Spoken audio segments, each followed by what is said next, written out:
debate on the substance of the impeachment or its merits, propriety, prudence, or even constitutionality or legality of the process that have preceded the submission of this matter to the Senate.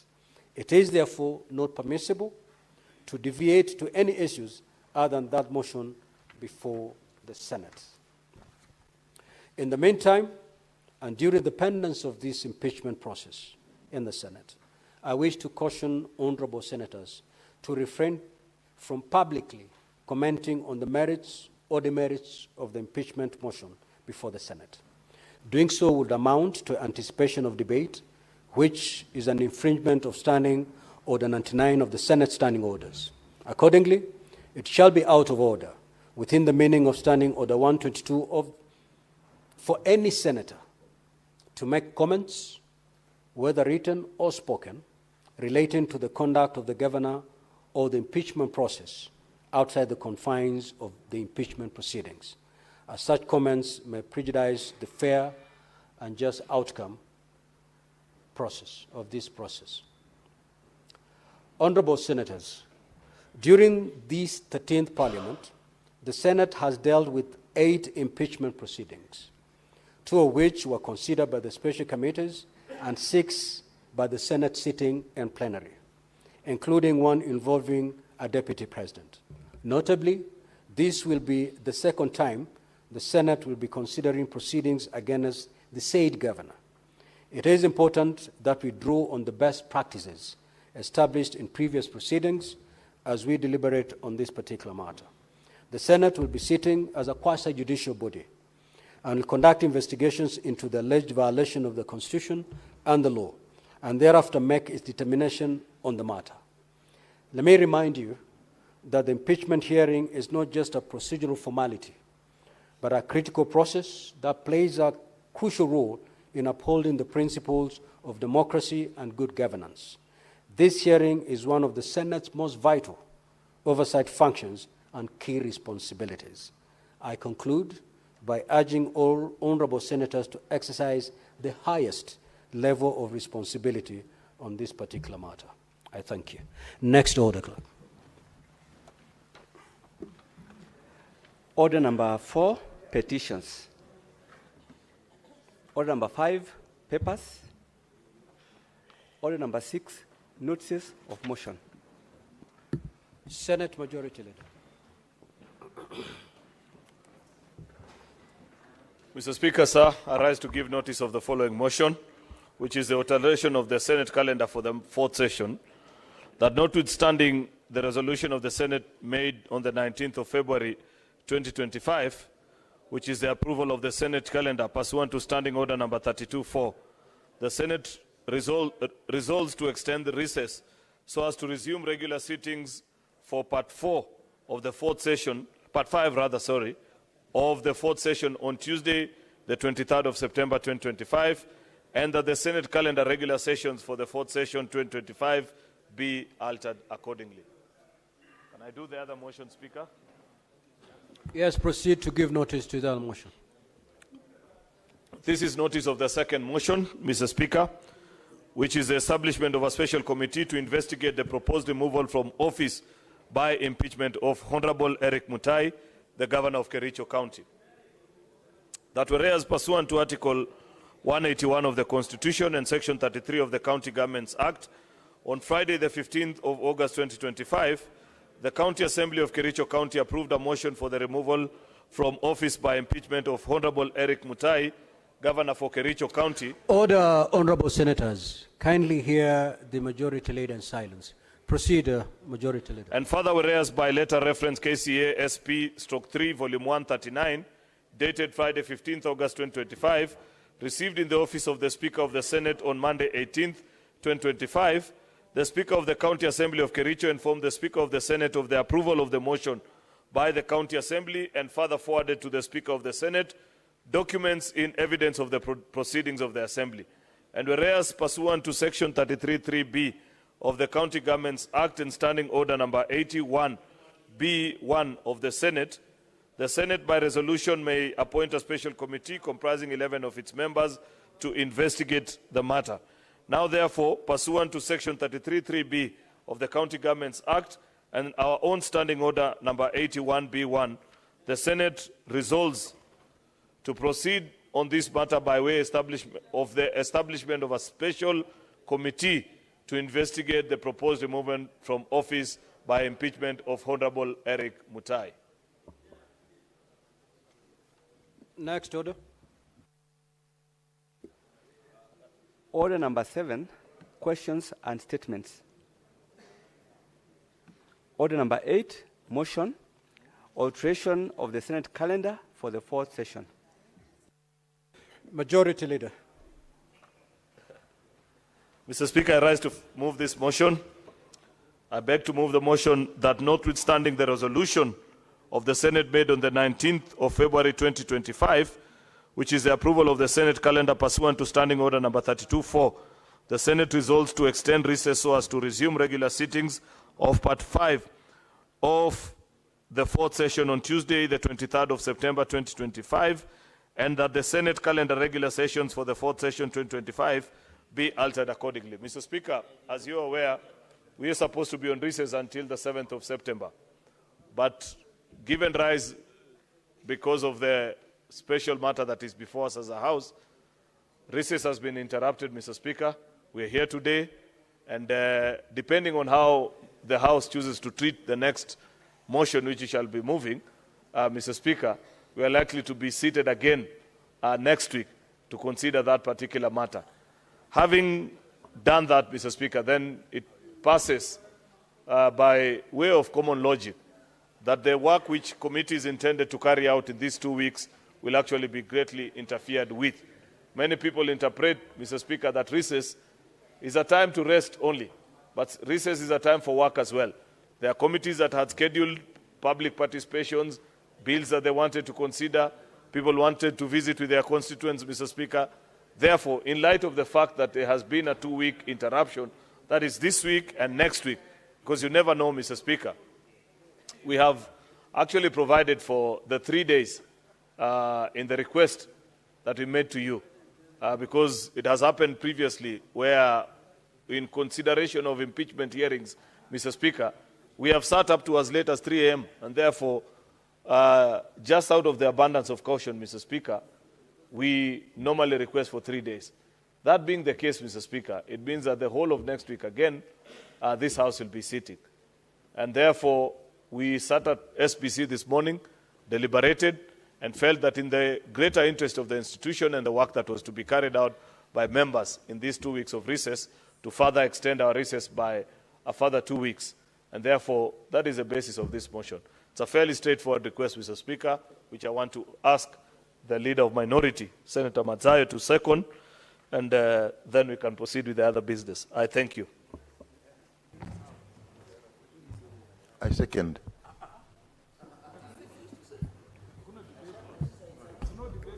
Now, Honorable Senators, I will now propose the question that notwithstanding the resolution of the Senate made on the 19th of February 2025, approval of the Senate calendar pursuant to Standing Order 32(4), the Senate resolves to extend the recess as to resume regular sittings of Part 4 of the 4th session on Tuesday, 23rd September 2025, and that the Senate calendar regular sessions of the 4th session 2025 be altered accordingly. Now, the floor is open for debate. With your concurrence, Honorable Senators, I may proceed to put the question. Very well. I will now proceed to put the question. The notwithstanding the resolution of the Senate made on the 19th of February 2025, approval of the Senate calendar pursuant to Standing Order 32(4), the Senate resolves to extend the recess so as to resume regular sitting for Part 5 of the 4th session on Tuesday, 23rd September 2025, and that the Senate calendar regular sessions for the 4th session 2025 be altered accordingly. Will as many as of that opinion say aye? Aye. Will as many as of the contrary opinion say nay? The ayes have it. Next order.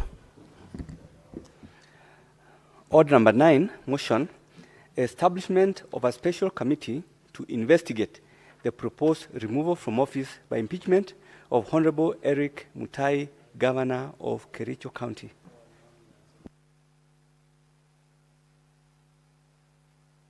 The Majority Leader.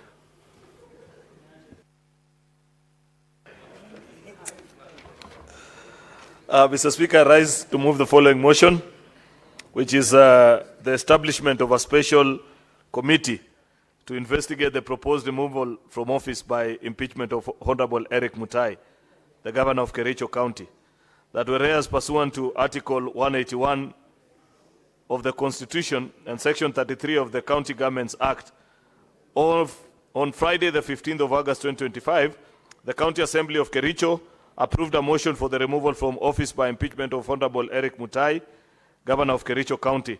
And further, whereas by letter reference KCEA/SP/3 volume 139 dated the Friday of 15th August 2025, received in the office of the Speaker of the Senate on the Monday, the 18th of August 2025, the Speaker of the County Assembly of Kericho informed the Speaker of the Senate of the approval of the motion by the County Assembly and further forwarded to the Speaker of the Senate documents in evidence of the proceedings of the Assembly. And whereas pursuant to Standing Order number 33.3b of the County Governments Act and Standing Order number 81b1 of the Senate by resolution may appoint a special committee comprising 11 of its members to investigate the matter.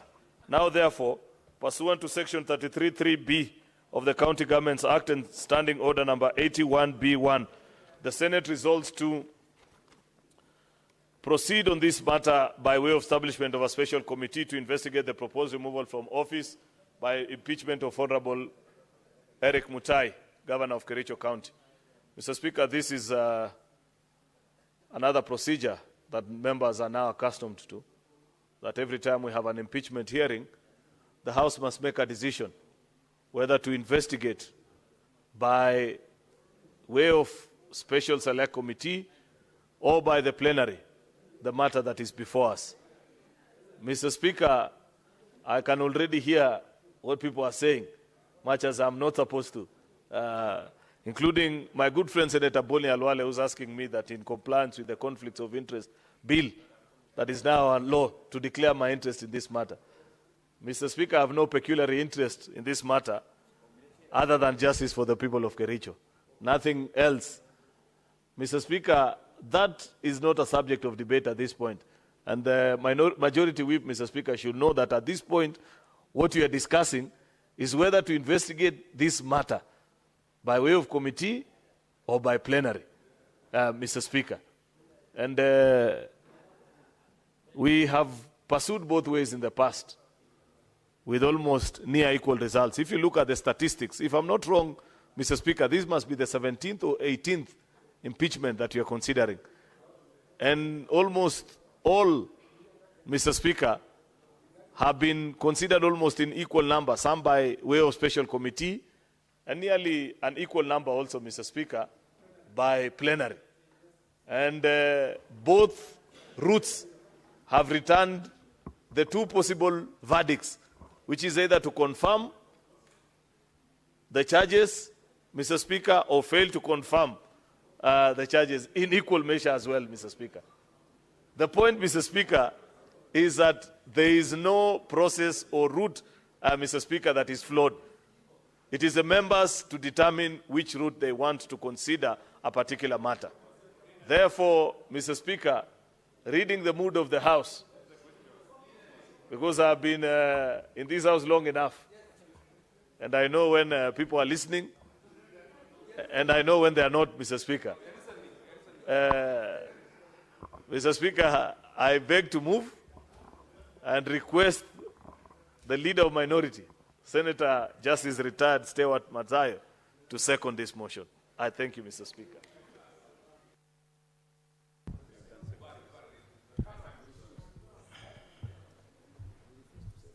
Asante Mstahiki Spika. Mimi nakataa.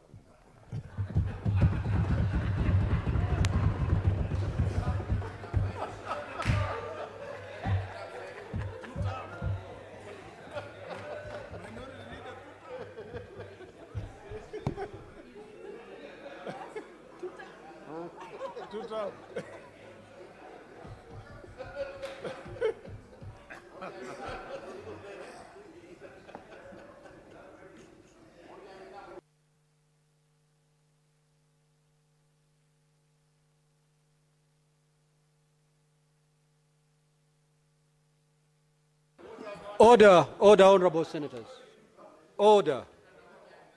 Order. Senator Faki, you can only raise a point of order when a colleague is on their feet. Yes, what's your clarification that you're seeking? Honorable Speaker, thank you very much for this opportunity. The leader of the majority party has moved the motion, and the minority leader has objected, negated, or objected to the motion. So in our standing orders, can we really improve that maybe there is a recourse? Because maybe I'm not satisfied with his recusal or refusal to second. So in our standing orders, I'm not talking to the speakers, to the senators. I'm addressing my time to the speaker, who is the end of this house. And if I was to talk to you not in this forum, I could have talked to you in other companies. So Honorable Speaker, is it possible that at some point, maybe we can change our standing orders also, maybe in a way that if the seconder is not ready to second the motion, so the motion die there, or maybe we can initiate another motion another day, that those who are ready to support the motion, Honorable Speaker, can be able to do it. It has happened several times, Honorable Speaker. Order, Honorable Senator. Conclude, Honorable Senator Fomeru. Kindly conclude your intervention. So, Honorable Speaker, is it possible that we can have another option? Can we have another option that also this motion can still be looked at in a different way, Mr. Speaker? Order, Honorable Senators. Order. Senator Fomeru, you have valid concerns, but those concerns are for the future. We have a situation to handle today. The majority leader had somebody to second his motion. The proposed person was the minority leader who did not second the motion. The majority leader did not appoint any other person. It is his motion. So allow me to read the ruling on the effect of lack of secondment of a motion as per our standing orders. Thank you. Now, honorable senators, as you may have noticed, the Senate Majority Leader moved the motion at order number 9 on today's order paper for the establishment of a special committee to investigate the proposed removal from office by impeachment of Honorable Eric Mutai, Governor of Kericho County. The motion failed to be seconded and therefore deemed to have been withdrawn pursuant to Standing Order 71 of the Senate Standing Orders.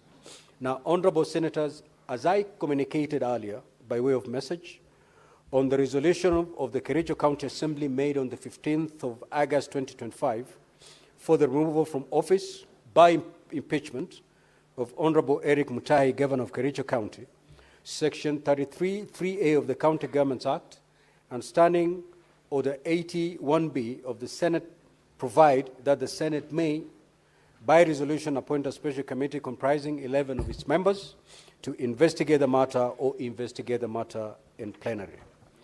The motion having been withdrawn, the route of a special committee is abandoned.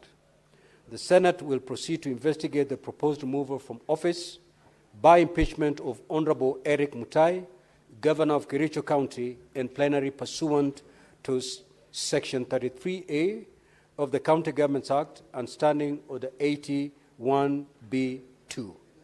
Now, honorable senators, at its meeting held today, Wednesday, the 20th of August, 2025, the Senate Business Committee consider the provisional dates for this investigation in the event that the matter was to be investigated in plenary. In line with the schedule of activities for an impeachment hearing in plenary, I hereby give the following directions. A, the clerk to issue invitation to appear to the parties on Thursday, 21st of August 2025. B, the parties to file their responses with the office of the clerk of the Senate by Monday, 25th of August 2025 by 5 p.m. C, the clerk to circulate documents received from the parties, including the plenary hearing program, to all honorable senators by close of business on Tuesday, 26th of August 2025.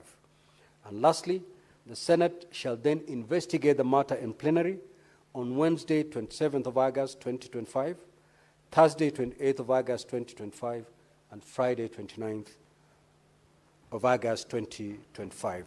The Senate is hereby accordingly guided. Thank you.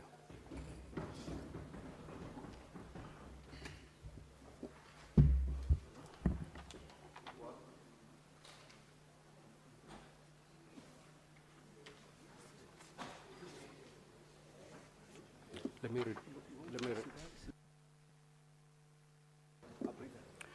Now, honorable senators, I have a further communication to make. I would like to acknowledge the presence in the Speaker's Gallery this afternoon of Ms. Carol Ann Nicolen Esterhusen, a Director of Legal Services from the National Assembly of the Republic of Namibia, and Andrew Kiprop Kaimugul, a student from the Moi High School, Kabarak.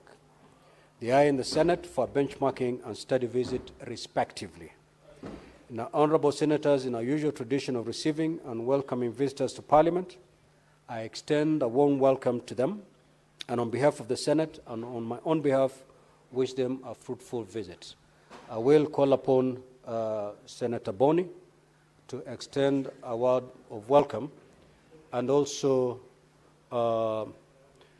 Senator Eddie Okech to do likewise.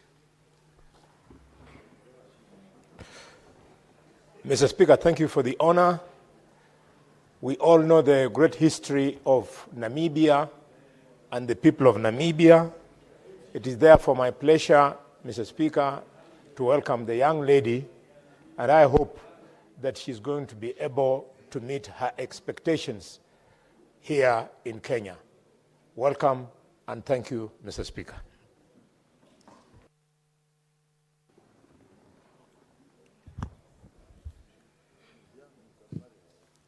Mr. Speaker, I want to thank you for giving me this opportunity to also welcome the delegate from Namibia. I had the chance to visit that country when I was studying in South Africa in my high school days at the African Leadership Academy. Therefore, we welcome you to Kenya, and I hope that you learn the best from this upper house, and even generally from our parliament. And to the students from Moi Kabarak as well, this is the house that deals with a lot of issues with regard to money and resources that come to our counties, and everything to do with devolution. There's a lot to learn from this house, and therefore we also welcome you to learn as much as you can from Parliament. And I thank you, Mr. Speaker, for that opportunity. I hope they'll have a good time in Senate.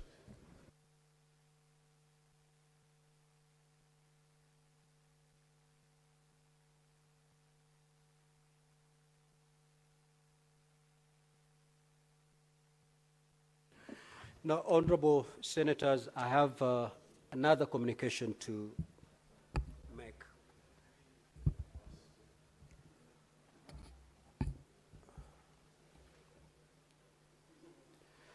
Now, honorable senators, the leadership of the Senate across the political divide met today, this morning, Wednesday, the 20th of August, 2025. And during that meeting, the leadership noted with grave concern the allegations of bribery and extortion made against the institution of Parliament in general and the Senate in particular. The leadership of the Senate has also noted that the allegations have not included material particulars, including the specific individual senators against whom the allegations of bribery are made. Senators are called to a very high office of responsibility and accountability and are required under the Constitution to live up to a very high standard of integrity and accountability. This is the thrust of a number of provisions of the Constitution, including Articles 1, Sub-Article 3, and Articles 10, as well as Chapter 6 of the Leadership and Integrity of State Officers.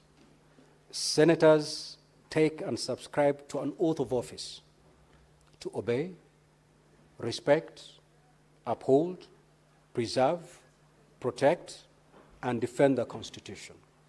It follows, therefore, that allegations of bribery and extortion made against senators merit the most urgent and deliberate action and intervention. Honorable Senators, to fight corruption requires a systematic and integrated approach in which all organs of the government collaborate and cooperate to the extent of their respective spheres. To this end, while there exist constitutional and statutory agencies for preventing, detecting, and prosecuting corrupt acts, and while the judiciary adjudicates on such matters, the legislature too has robust mechanisms for addressing the vice. Now, honorable senators, as you are aware, the Parliamentary Powers and Privileges Act, Cap 6 of the laws of Kenya, has an elaborate framework for Parliament to deal with errant legislators.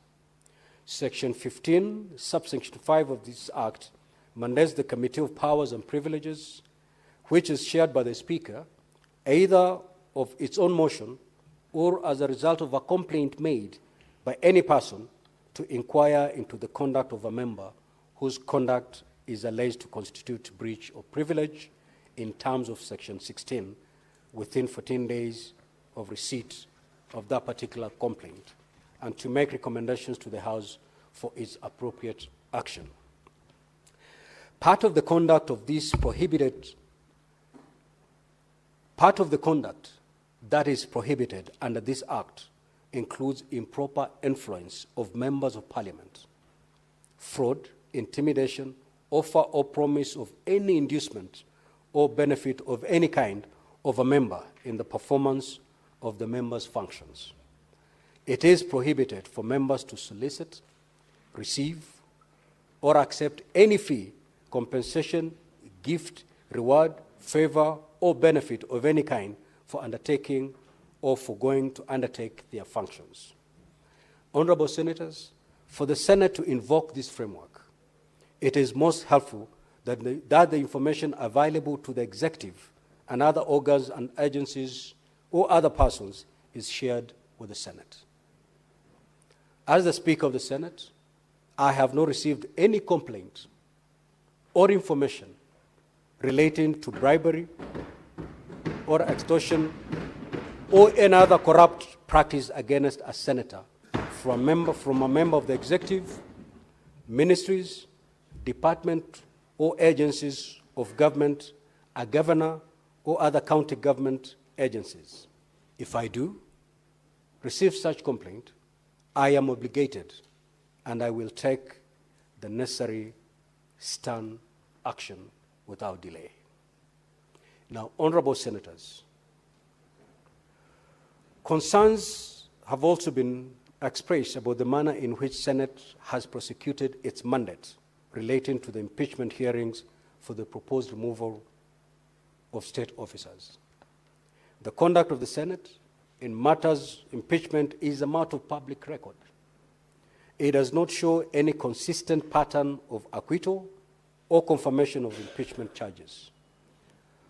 Of the 19 impeachment proceedings that the Senate has undertaken since 2014, in 8 instances, the Senate has found the charges against the state officer to have been substantiated and has confirmed the impeachment.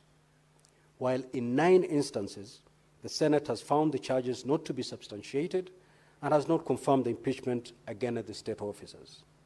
Notably, in 2 instances, the Senate has dismissed the proposed impeachment for failure to meet the threshold of the law. The Senate has conducted the impeachment proceedings in accordance with the Constitution and the laws and has made its determination on the basis of the evidence and the law. I repeat, the Senate has conducted the impeachment proceedings in accordance with the Constitution and the law and has made its determination on the basis of the evidence and the law. In respect, as in the matters, in this respect, as in the other matters, the Senate welcomes information of any evidence of inducement or other impropriety by any senator for appropriate action in this regard.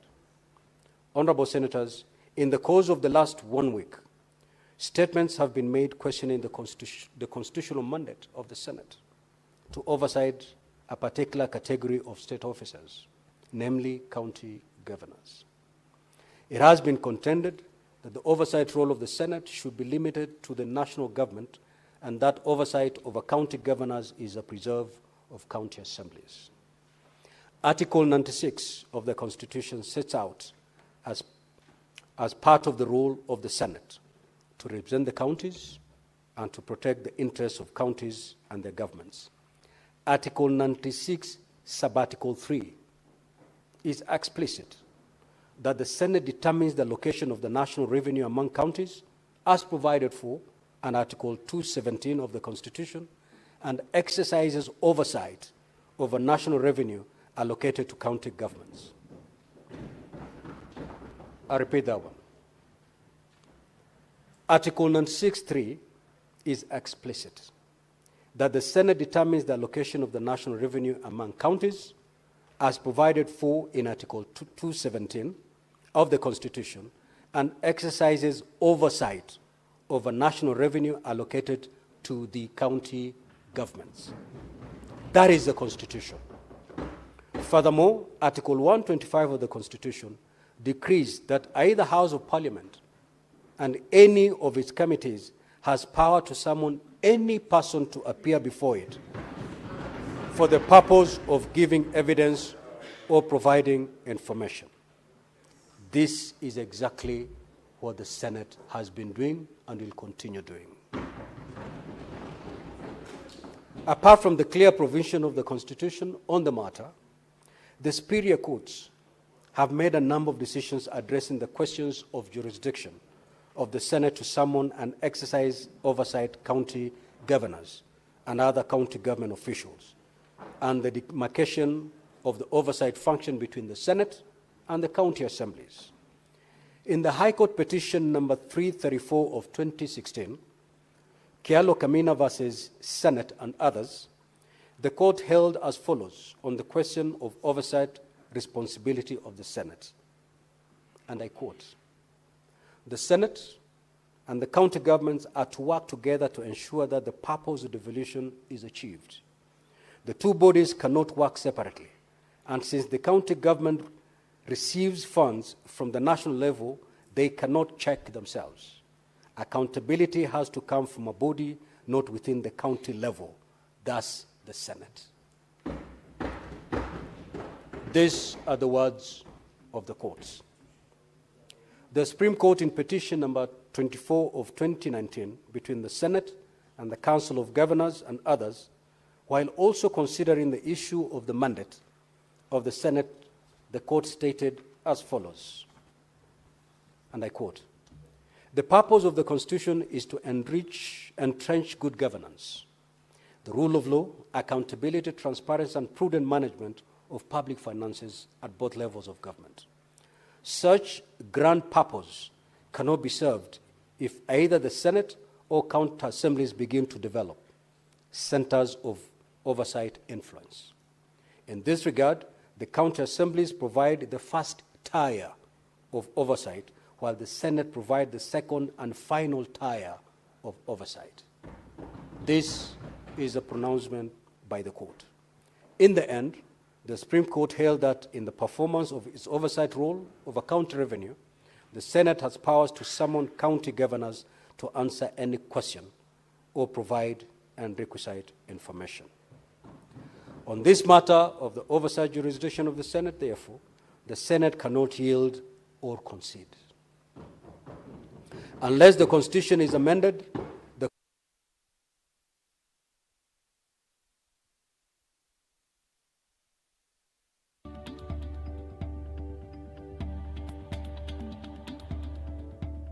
constitutional mandate of the Senate is non-negotiable or discretionary.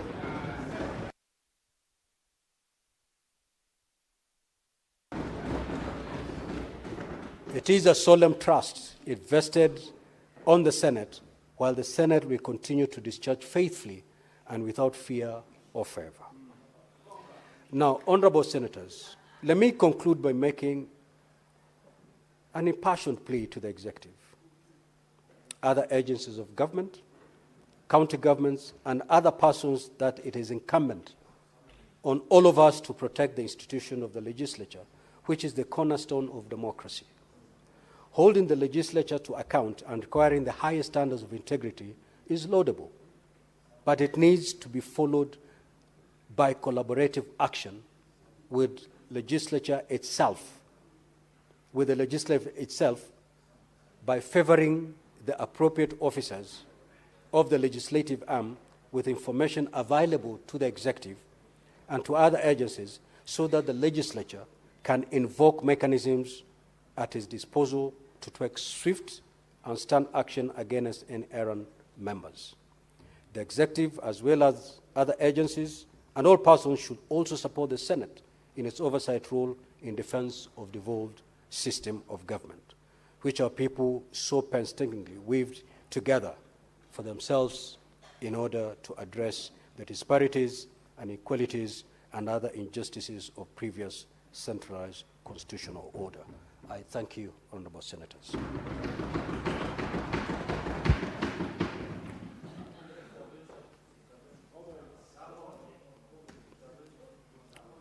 Yes, honorable senators, I thought I was very elaborate in this communication. So let's leave it there, honorable senators. Let's leave it there. Yes, honorable senators, be up, rising.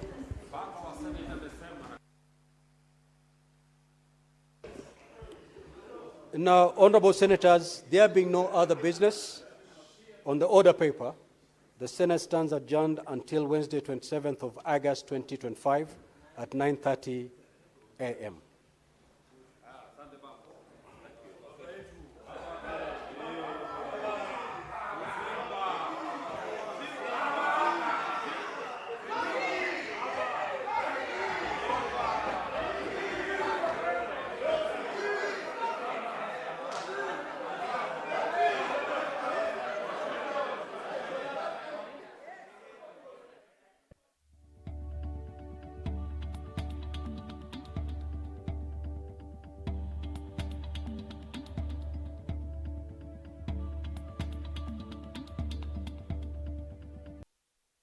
Kitoche rwaik tugul ak biikab boror eng labatetab kenyini nebo Belgut Marathon 2025 second edition. Labatani keboisie ketorete kipsomaninik chemokyingei toretet chesomandos eng sukulitab Belgut Starehe Schools. Kiyae labatet eng tarikit 24 aretab 8 kenyinitok kotougei sait 2 nebo karon. Mitei kebeberwekab 21 kilometers, 10 kilometers ak 5 kilometers chebo murenik ak kwonyik. Kibeljingei rabisiek cheite 3.4. Kabelindetab 21 kilometers murenik ak kwonyik kobeljingei 500,000 Kenya shillings. Chebo 10 kilometers kobeljingei 100,000 Kenya shillings ak 5 kilometers kobeljingei 50,000 Kenya shillings. Kisirengei 1,000 eng labatetab 21 kilometers, siling 300 eng 10 kilometers ak 5 kilometers. Asisirgei ilibani rabisiek eng paybill number 400200, account number ko 400175111. Kigerei siretabgei eng tarikit 20 arawetab 8 kenyinitok. Asinai mising akobo labatet labatetab Belgut Marathon ibir simet kwa namba 0725-542388 0725-542-388. Sponsor nebo labatani ko nekonyitot Nelson Koech MP nebo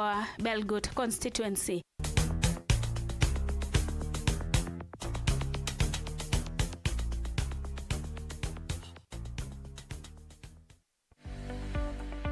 Kimitei agobo inye ago kimita siginetkei kibaibaitkei ak inoisechigei tuguk cheterter chetesetai eng emetab Kenya ak emotinwek chebo sang. Inyorwech eng DSTV channel 266, Zuku channel 19, GoTV channel 099, Star Times channel 164, Pang eng free to air, Bamba